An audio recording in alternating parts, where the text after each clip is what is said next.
Hello, this is Dr. Ann Harbison.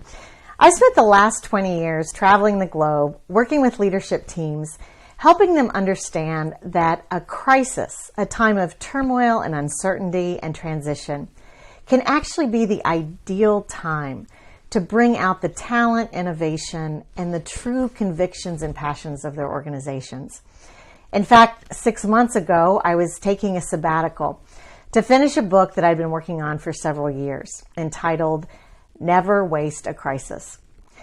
Now, of course, when COVID hit and the entire globe was confronted with a crisis that we had really never seen in the same way, in the same moment in human history, I realized that this message was so much more than just academic or something that could be handled team by team, organization by organization.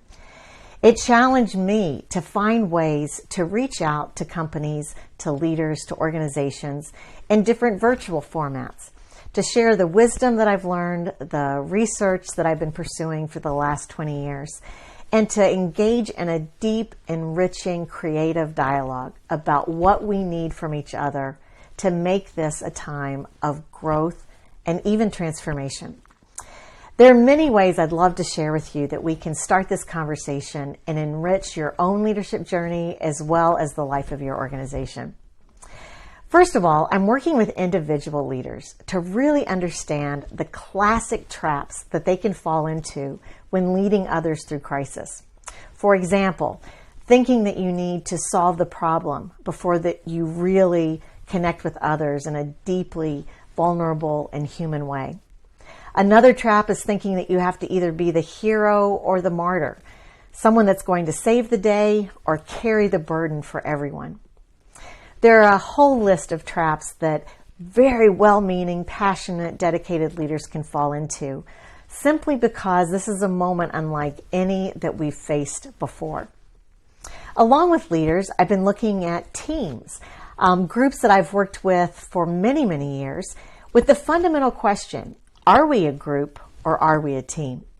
Just because we are on the same project or on the same organizational chart or report through the same direct boss doesn't necessarily make us a team that are deeply committed to one another, who share not just a strategy, but have a shared identity, who have each other's backs, who know how to build complementary partnerships.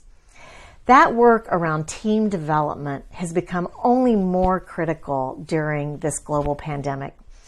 Even for the global teams I've worked with who have been virtual for quite a long time, they are finding new ways to connect in very intimate, creative, sustainable formats. And that's something that I'd love to share with you.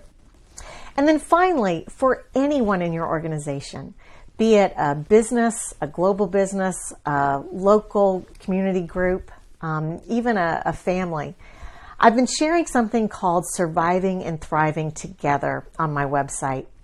It starts out with just 40 days of messages of inspiration and guidance and thought, ways to connect that allow anyone, regardless of their age or vocation or leadership position, to understand that just surviving is certainly a goal. It's something that we want to embrace and acknowledge, as many, many people are facing life and death situations.